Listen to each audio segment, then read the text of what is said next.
Soliha ayol qanday bo'ladi? Ko'pchilik soliha ayol so'zini ishlatadi, lekin uni hamma ham har xil tasavvur qiladi.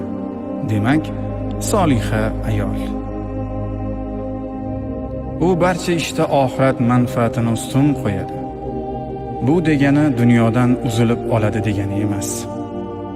U eriga xuddi xodim podshohga xizmat qilganday itoatda bo'ladi.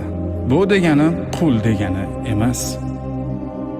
U eriga oxiratni eslatishdan charchamaydi. U agar eri namoz o'qimay qo'ysa, undan arazlab oladi. U eri olib kelgan narsalarga rozi bo'ladi. U eri g'oyib bo'lganida mol-mulkini, bola-chaqasini, uy-joyini muhofaza qiladi. U oiladagi sirlarni mutlaqo tashqariga olib chiqmaydi. U dunyo matohlariga mukkadan ketib, har neni olib berishni talab qilavermaydi. Bu degani hech nima so'ramaydi degani emas. Erini imkoniyatidan tashqarisini talab qilmaydi. U eri noto'g'ri ish qilayotganida shariat bilan qaytaradi. Unga biror ishda ixtiyor berilsa, shariatga to'g'ri keladimi deb so'rab, to'g'ri keladiganini tanlaydi. U farzandlarini yoshlikdanoq islomiy tarbiya qiladi. U haromdan qattiq nafratlanadi. U erining ota-onasiga go'zal muomalada bo'ladi.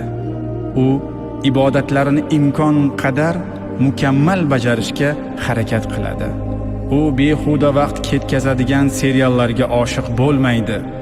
U hamisha Qur'on tilovatiga haris bo'ladi.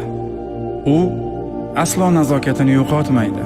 U hech qachon erkaklashishga yaqinlashmaydi. U erini qozonadi. U erini qizg'onadi. U eriga itoatni Allohga itoat deb biladi. U kechirimli bo'ladi. U kelishmovchilik sodir bo'lsa, kelishuv eshiklarini yopib yubormaydi. U dono bo'ladi. U urushqoq, shalloqi, qarg'aydigan, ginachi, bee'tibor bo'lmaydi.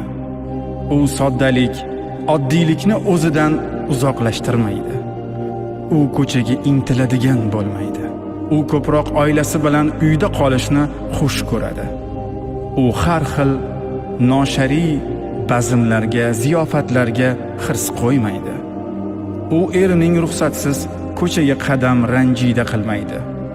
U o'zini nomahramlarga namoyon etmaydi. Erini dayus kimsa bo'lib qolishidan doimo asraydi. O'zini o'rab yuradi. U faqat eri uchungina yasanadi.